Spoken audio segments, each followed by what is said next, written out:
You're watching News 3 This Morning with Kevin Huntsberger, Jayla Gray, and meteorologist Ashley Smith. In this half hour of News 3 This Morning, it was a tense rescue in St. Louis as a semi dangles over Interstate 70. We'll have the details on the accident straight ahead. A local social media blogger will also be in to talk about the hashtag phenomenon, more on how people are utilizing them to market themselves and their businesses, coming up in a live interview. And a BMX stunt rider is trying to make a name for himself by uploading videos like this one. It seems to be working, but police aren't happy about it. We'll explain in our video of the day.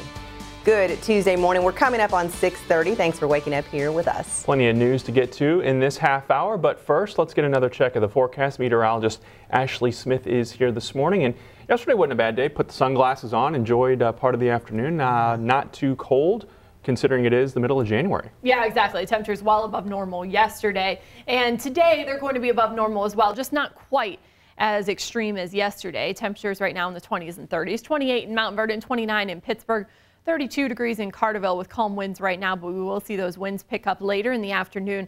Clouds will increase and we will have a small chance for a brief shower as you see that line of rain starting to make its way into southern portions of Missouri. Still several hours away from that. We don't expect that until later this afternoon. At the bus stop today, temperatures in the 30s, but we will see mostly sunny skies early on with clouds building in, winds picking up, and temperatures warming to a high of 48. Winds out of the west-southwest about 10 to 20 miles an hour with gusts even higher than that. It's going to be much cooler as we head into the middle of the week. We'll talk about that coming up in just a bit. I just want to say hashtag weather. You have to do it like this, of course. Yeah. I learned that too from Saturday Night Live of all places. Yes, so. The things we learned from TV. Yes. Thanks, Ashley. Some residents in Saline County are looking for ways to improve fire protection. Hundreds of people who live just outside of Harrisburg are no longer covered by that city's fire department. Smaller departments in other towns have been picking up the slack since the change was made in July of 2013. But residents say that means slower response times. So they're looking into forming a new fire department for Harrisburg Township. The areas outside of the city limits of Harrisburg could have their own firehouse, employees and equipment. Township officials say the new fire district may prove too costly for property taxpayers, so leaders are also considering paying the Harrisburg Fire Department for coverage outside the city. There were some scary moments for a semi driver on a St. Louis highway. Take a look. You can see the semi dangling over a ramp along Interstate 70 yesterday. The driver was trapped in the truck until firefighters were able to rescue him. The driver was checked out and is said to be in stable condition this morning. It is not clear what caused that accident. Remember that Southwest plane we talked about yesterday that landed at the wrong airport? Well, it is now taken off safely. The plane took off from Taney County Airport yesterday afternoon after fears that it might not be able to get off the short runway. The plane landed at the airport by mistake. It was supposed to land at Branson Airport about 7 miles away. Now, to successfully take off, crews had to dump fuel from the jet to lighten its load. Southwest released a statement yesterday saying that both pilots who landed the plane had been removed from their flying duties as the investigation is underway. All passengers on the plane have been issued refunds and travel credits. On the court watch this morning, this Murfreesboro man has been convicted of first-degree murder and will be sentenced in March. A jury found Kelly Arbuckle guilty yesterday of gunning down Torrin Stanley. Stanley was shot in March of 2013 at East Grand and Giant City Roads in Carbondale. Arbuckle was also convicted of gun and drug charges in connection with the crime. He faces at least 45 years in prison when he's sentenced on March 13. A Perry County woman facing trial for a 2010 murder will now have to wait a little longer. Dakota Wall was back in court yesterday. She's accused of taking part in the killing of her half-sister, Sydney Stevens. Wall's case was supposed to go to a jury next week, but her attorney told the judge he plans to ask that some evidence not be allowed in the case. So the trial has been pushed back. A hearing on that evidence is now scheduled for January 27th. An invasion of privacy lawsuit against the Saline County State's attorney has been thrown out. Former Sheriff's Deputy Todd Fort filed that suit in June 2013. He claimed Mike Henshaw caused emotional distress by releasing recordings of Fort's jail phone calls with family members. A judge has ruled calls from jail are not private and that Fort did not prove his case. Todd Fort was convicted in 2011 of having a sexual relationship with a teenage girl. Local leaders are forming a committee to oversee long-term recovery from the November 17th tornado. That twister destroyed more than 70 homes and damaged about 150 others in Massac County. 3 people in Brookport died. A committee made up of local residents will focus on providing resources to storm victims as they rebuild and recover. The group is meeting twice a week and will work closely with the Red Cross and other relief agencies. A natural cold weather phenomenon is once again drawing tourists to southwest China. The 9th annual Ice Fall Festival is currently underway. It celebrates the scenery in this valley where every winter the numerous natural waterfalls partially freeze. Some of the waterfalls are still flowing and others are frozen solid. Thousands of tourists are expected to visit the area throughout the winter. The festival continues until all the ice melts, which is typically near the end of March. And we're in for a bit of a cooler day than yesterday, but still above normal. Ashley has the details in the forecast coming up in 2 minutes. But first, let's open up this morning's events calendar and winter yoga coming to a Jackson County facility this weekend. Stay with us. You're watching News 3 this morning. It is 6:35 on your Tuesday.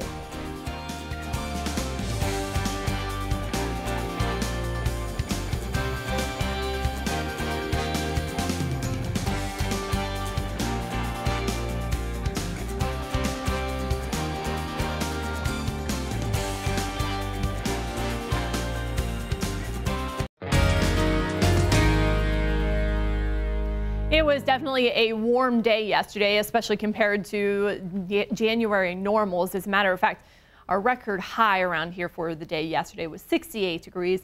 We made it up to 59 in Marion. That was our temperature here at the station as well. 58 in Paducah, 60 in Cape Girardeau, and 58 in Mount Vernon. We won't be close to any of those record highs today. Temperatures are expected to be cooler than what we had yesterday. Boy, we were kind of spoiled there. Beautiful pre-sunrise shot, I should say, right now in Carterville. As we see in the horizon, we are going to see a beautiful sunrise officially once it happens here in about 20 minutes or so. And we are going to see clear skies through the morning hours with clouds gradually building in later this afternoon. Right now, temperatures are in the 20s and 30s. Remember, yesterday morning we woke up to temperatures in the 50s. So make sure that you plan accordingly, probably a heavier jacket than what you had yesterday. 34 in Goreville, 26 in Harrisburg, 28 in Wayne City. There are the clouds moving in from the west. I think we'll actually see lots of sunshine throughout much of the morning hours with the clouds building in later in the afternoon. That's all associated with a rather weak cold front, which is going to move through later today. We've been talking about numerous fronts expected to move through all week long, but you wouldn't know it looking at the amount of precipitation we have in the forecast. But each and every day, it looks like the temperatures do change considerably. Tomorrow's going to be much colder than what we're expecting today. Then we'll warm up by Thursday, cool down Friday, warm up Saturday, and that's just going to continue for several days, at least throughout the rest of the week.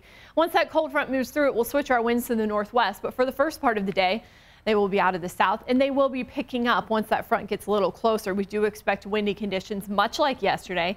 Those gusts could be over 20 and even close to 30 miles an hour sustained winds, even as high as 20. We will see those rain showers arrive later this afternoon. Just a small chance for a few passing showers. Just not a lot of moisture with this cold front, especially in our region. Some heavier rain and even snow further to the north, even close to Chicago. But for us here at home, it is just going to be a light stray shower. And you can see that right around 2 o'clock, we put a pause in here on Skycast, and it does show that we have a small chance for some very light rain. I think anybody kind of in that bubble could see a passing shower. Most of us will stay dry. It kind of fades away as it pushes off to the east, and behind that front, we do expect drier conditions. However, there is a chance for a few flurries lingering behind that front tomorrow morning. And if you do see those flakes flying, don't be alarmed. They're not going to accumulate and they're not going to last. By Wednesday afternoon, we do expect sunshine to break out and high pressure to start to move overhead for at least the day on Wednesday, but it is going to be much cooler. That's the thing that you will notice from that front. By Thursday, it looks like most of the day is going to be dry, and then we see another front push through Thursday into Friday behind that. even colder air for Friday than what we're expecting tomorrow. So this front does look to be a little bit stronger. But notice most of the precipitation, at least through Thursday morning, is going to be north of our region. Temperatures this afternoon in the mid to upper 40s. As we start Wednesday morning, temperatures will be in the 20s. Tomorrow afternoon, only warming to a high near freezing, but then we're warmer on Thursday with temperatures in the 40s. Friday, 28 degrees with mostly sunny skies. And we're back to the 40s on Saturday and Sunday, with lots of sunshine expected as we end the weekend. And I think that it's safe to say that there's something for everyone in that forecast. Not looking like a bad weekend. Looks like a pretty nice one. Yeah, the weekend looks pretty nice overall. Sun coming out. Yes. All right. You've heard us say use the hashtag WSILWX when using social media, but what does that mean? A local blogger is here to shed some light on the subject in 2 minutes. You're watching hashtag News 3 this morning.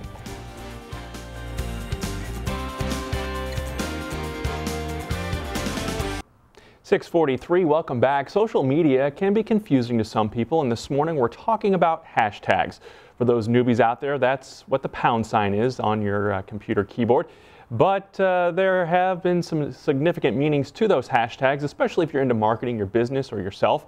Blogger Lee Caldwell is here with more details. Lee, thanks for coming in. Thanks for having me. So for people who don't understand, what exactly, because I think hashtags kind of started off on Twitter and has kind of drifted throughout all of social media now. Yeah, they did. They started on Twitter, and they actually started with the users. It wasn't an invention of Twitter. It was some folks who were at a conference on WordPress, which is a blogging type software. And they thought, how can we see what everyone is tweeting about this conference? So one of them came up with this idea of using the pound sign, the number sign on your keyboard with a word or a phrase that doesn't have spaces in it, and they came up with a word for that conference and all started using that, and it was quickly adopted. That happened about 7 years ago now, and it was quickly adopted there. And then Twitter started making those really searchable a couple years later, and now that it's spread to Facebook and Instagram.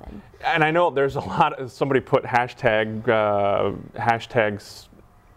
expletive on our Facebook page, and so not everybody has embraced this concept of the hashtag, but what are the benefits of a hashtag? Well, the benefit is that you're able to find content that you're interested in around a certain hashtag. So if you're interested in Legos or running or Star Wars, you can look for that hashtag on Twitter or Facebook and see what all kinds of users are posting about that. And when there's severe weather or winter weather, we here use the hashtag WSILWX. Yes. And that has become a useful tool because people are able, and we're on the web, or on Twitter right now, people are able to, you know, not only the staff here, which is what you're seeing a lot of, but viewers can do that too, and then we're able to find pictures or be able to tell the story from around the region, and it's really kind of changed the way broadcasters are able to do their jobs. Right, it has, and that's one great use of it. I see you guys using it, and Ashley and Jim and Nick using pictures and things that people have posted, and it's an easy way to find those things. And I know even with things like the Golden Globes, which were this weekend, a lot of people who are sitting at home,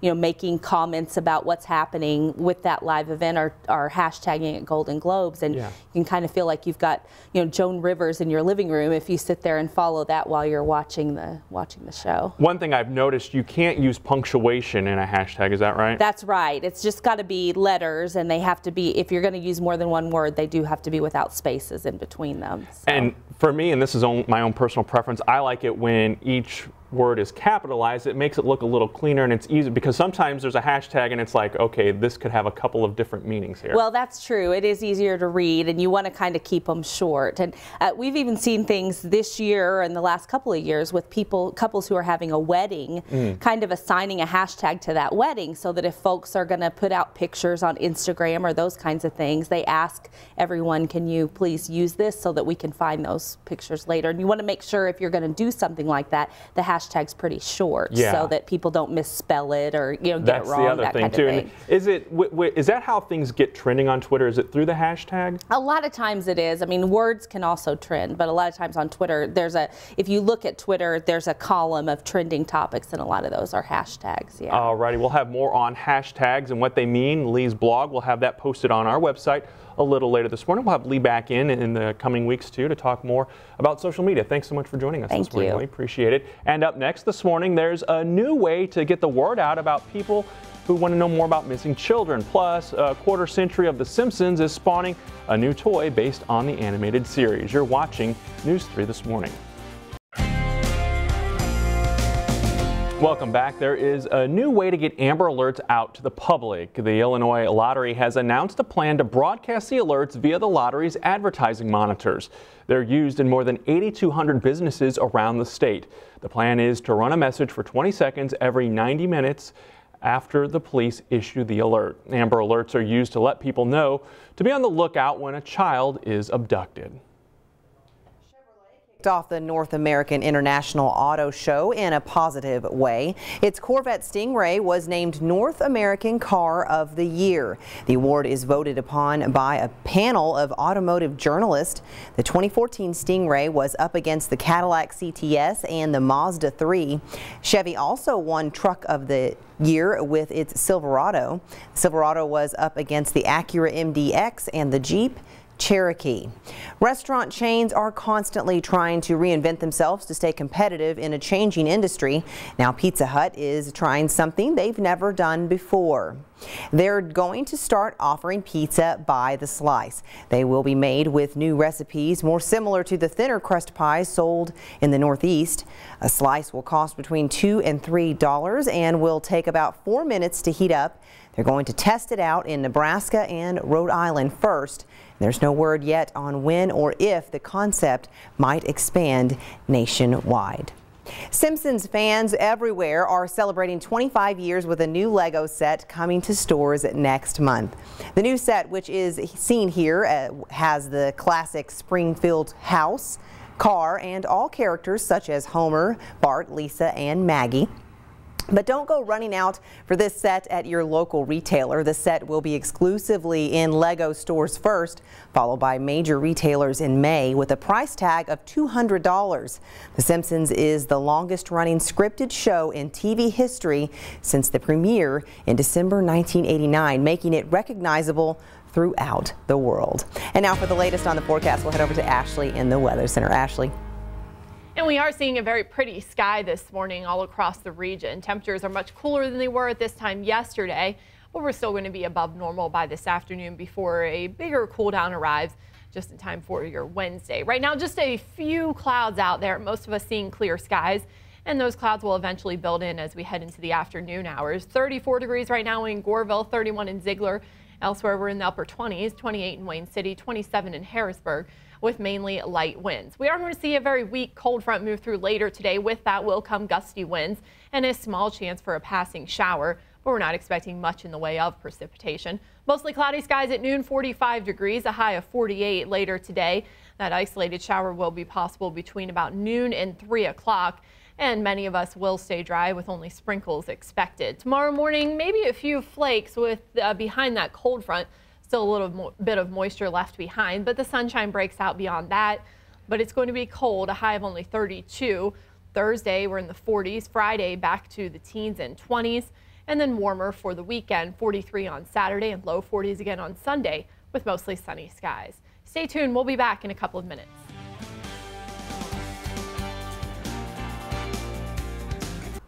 Welcome back. 6:55. A small Jackson County town is now trying to figure out how to deal with a dire levee situation. Grand Tower officials held a public meeting last night. The town's levee protects the area from the Big Muddy River, but a big hole inside one section needs to be repaired. The town can't rely on federal funding anymore, so they're looking elsewhere for the fix. Fully replacing the damaged areas will cost more than $1 million, which is money they just don't have. So they considered alternatives like getting a permanent fix to one pipe or moving funds from the county to the town's budget. The river's down, but we got to prepare. We just got to get those little things in line and get the help we can get. We're going to have to do it ourselves.